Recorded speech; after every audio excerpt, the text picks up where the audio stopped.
Minding Your Business, brought to you every Monday during the CBC Evening News at 7:55, with the kind compliments of the Barbados Workers Union Cooperative Credit Union Limited, who remind you to save smart and borrow smarter.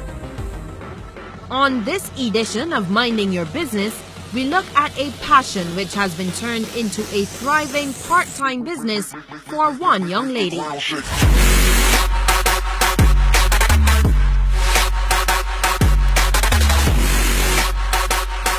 Ashlar Designs was conceptualized about 7 or so years ago. I started off designing and making clothing, and then I branched out into jewelry and other accessories.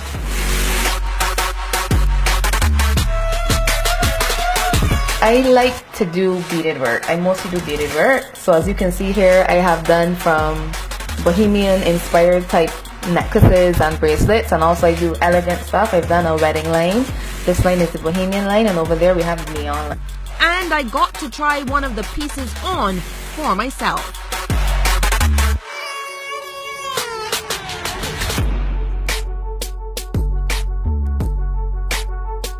Looks very nice. Thank you. Ashlar Design. The young entrepreneur says she can customize any item for any customer. I tell people if they see something that they like, they can bring it to me, and I probably can make it for them. Now, Ashlar Designs, as we pointed out, is a part-time business, as Miss Maynard does have a full-time job, one that's off the beaten track for most women. I am into the building and construction industry. My associate degree is in architecture. My bachelor's is in management, and my master's is in building and construction management. So I am in the field where, it's a boys' field.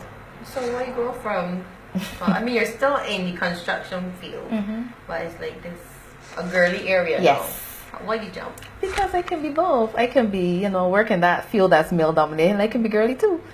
Now, she admits that it's not easy juggling her full-time career, but she says she has managed to find a medium. And even though advertising on social media is free, it can be quite time-consuming. Marketing is an issue because that's something that's a full-time job. So even social media itself, Instagram and Facebook, that could take up all of your time. So I've had to learn to schedule these things, and with programs that you can schedule your Instagram posts or your Facebook posts, that has made it a lot easier. And while it is generally a one-woman show, she does get some assistance. I currently have a part-time marketing person that he gives me all the ideas and stuff. He actually helps in terms of photo shoots as a creative director, and I also have really good friends that would assist me. But with the main part of it and the actual making of the jewelry, I'm the only person that does that.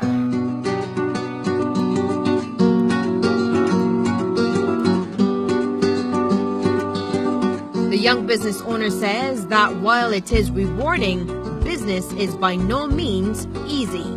Financially, there are times when it can be difficult because everything in the business requires money. But I find that if you really sit down and you put your foot down and you manage your finances correctly, in terms of business is business, yours is yours, initially you would have to put in some money, but I find if you can manage it properly, you'll be able to be a self-sufficient business. And while she has benefited from the Youth Entrepreneurship Scheme, which aims to promote youth empowerment and development through the establishment of viable and sustainable micro and small businesses, she says people like herself could do with some more help. I don't think people realize just how difficult it is. I find that we push people to be entrepreneurs, but yet we don't have enough things in place for entrepreneurs to be able to survive. It is one thing, as you said, to start a business, but it's something else to keep the business running. That's the difficult part of being an entrepreneur. And that's it for tonight's edition of Minding Your Business, where we take a look at small, medium and large enterprises across the island to get a better sense of what they do and how they do it. I'm Lisa Lord. Good night. Minding Your Business, brought to you every Monday during the CBC Evening News at 7:55, with the kind compliments of the Barbados Workers Union Cooperative Credit Union Limited, who remind you to save smart and borrow smarter.